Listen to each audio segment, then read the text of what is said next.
le corps du Christ. Je vous salue tous au nom de Jésus. Soyez bénis au nom de Jésus-Christ. Mon nom c'est Tété Mboui. Je voulais aujourd'hui partager avec vous sur le thème. Je voulais parler aujourd'hui sur le péché et ses conséquences. Bible ezolo banabiso na Éphésiens 4, 17, 19. Fungoli Bible na biso na Éphésiens 4.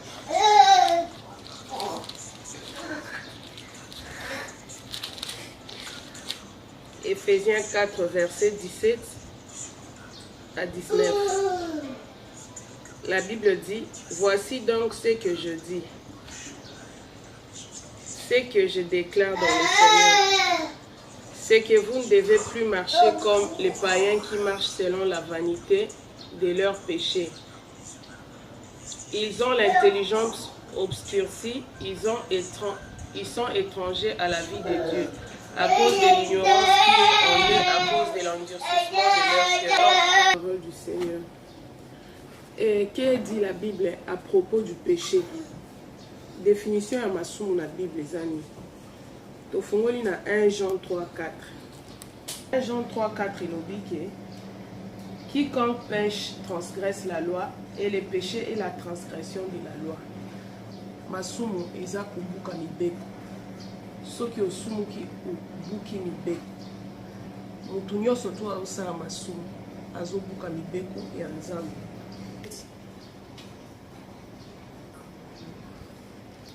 C'est élevé. Celui donc qui sait faire ce qui est bien et ce qui ne le fait pas commet un péché. So oyebi osala oyo eza malamu. Bible elobi na biso oyebi kosala malamu mais ozosala yango te ozosala masumu. Ndeko na ngai fo oyeba osala malamu. Oyebi ke eloko na osala eza malamu sala yango. So oyemoni ke yo moko eloko eza mabe tika kosala te. Parce que conséquence ya masumu eza kufa. Nde toza brûlé toza na mokilia toza na ba compte à rendre na Nzambe na biso. Pour rendre ba compte ya makambo nyonso to tosala na mokilio. Un jour to telema na jugement na Nzambe et to rendre Nzambe na ba compte. Romains 14,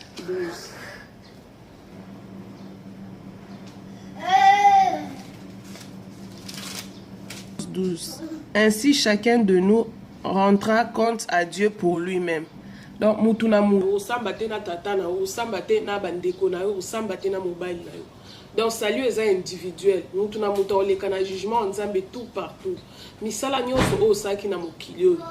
Makambo nyonso tu ya malamu o salaki. Yeba ezana vidéo moko Nzambe recordaka azo record. Nyonso tu o to sana mokilio Nzambe azo copier, azo enregistrer. Okola suka tokoyeba na koleka na jugement ya Nzambe. Est-ce que c'est possible que mutu asala lisumu te? Non. Kosumuka ezala te ozosumuka volontairement. Oyebi ke eloko na osala eza mabe mais ozosala nka. Oyebi ke ne na oke oyiba eza lisumu mais oke oyibi. Oyebi ke ne na oboma mutu eza lisumu oke obomi. Masumu wana nde Nzambe ayoka kanda na ba genre masumu abo. Mais ezala ba masumu musu esa mara involontairement. Ça passe au sein Nzambe pardon mais oyo eza prémédité moko ozo prémédité le bike ko nde nazo kende be nazo ke ko lobele ala kisarani azila lelo ko sentir wala masumu abongo Nzamba sepela na ngote nzoto na biso eza biso moko te nde eza bo nzoto na biso eza biso moko te toza temple ya Saint-Esprit komisa la te o sala o nyonso to e o sepela so na nzoto na te en tant que moi na Nzambe faut sala o ezo sepelisa Nzambe na motema no na vie na yo tambola selon volonté ya Nzambe ndenge mibeko ya Nzambe ezoloba tosala yango banga Nzambe craindre Nzambe na motema na mobimba po masumu emema biso kana na kufa. Romains 6, 23 elobi que le salaire du péché c'est la mort et le don gratuit de Dieu c'est la vie éternelle en Jésus-Christ. Donc salaire ya masumu eza kufa. Ndeko na ngai lelo so okufu vi na yo ozala wapi éternité opesa lelo oza toza posa ya mokili ba posa mokili na sala boye ba mona ngai mokili faut yeba ngai il faut ba yemba ngai il faut na paraître après suka nango nyonso toleka so totali bato minene bakufa roi ya mboka na biso place biso tozovanda eza na Thaïlande roi oyo azalaki na mbongo ya mingi koleka ozwi ya makasi mingi il était fort riche milliardaire donc nyonso na mboka ezalaki ya ye mais ayebaki nzambe te azalaki idolâtre makasi donc bato bafukamela roi ya Thaïlande so bato bamoni ye bazofukama balali na se bazobanga ye donc omeka kutu te kopusaka na roi mboka so osakani baobomo mais lelo oyo asuki wapi akufi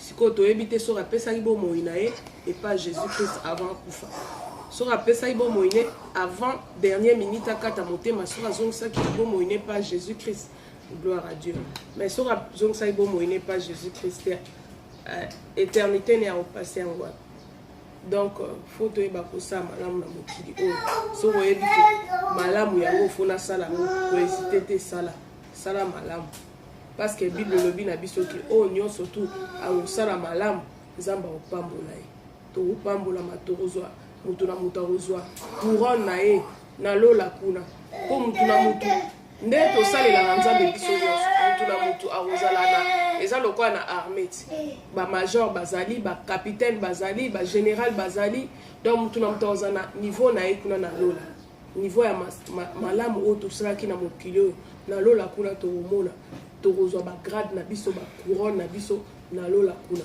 na mokili asala mingi malamu eleka mingi so oza occasion kosunga bato sunga bato so oza mutu azangi lipa pesa ye eza te mutu azangi lipa yo bandi oseka ye ozoseka yo bie tala ye azokelela omoni mobali asundoli ye omoni azangi ye omoni azolakisa biso nini koseka ye te salisa mutu aza dans le besoin ntango yo oza na mbongo esengeli osunga bato sunga bato malamu oyo tozosala awa ezofutama na lola epuis soki osungi mutu kosatendre te azongisela lola mpo biso bata mokili ko ata osalisi mutu 99 fois 100e fois kasi soki osalisi ye te ozangi kaka ekosalisa ye obimi mutu mabe malamu nyonso tu oyo osalisa ye wana abosani yango donc nature ya mutu eza bongo mutu donc ochange mutu te mutu malamu ezaka nzambe mutu aza toujours ingrat donc yo sala malamu mpo na nzambe mpo nzambe nde akofuta yo sala malamu mpo oyebi ke mokolo asuka yo okozwa lifuti na yo epa nzambe alola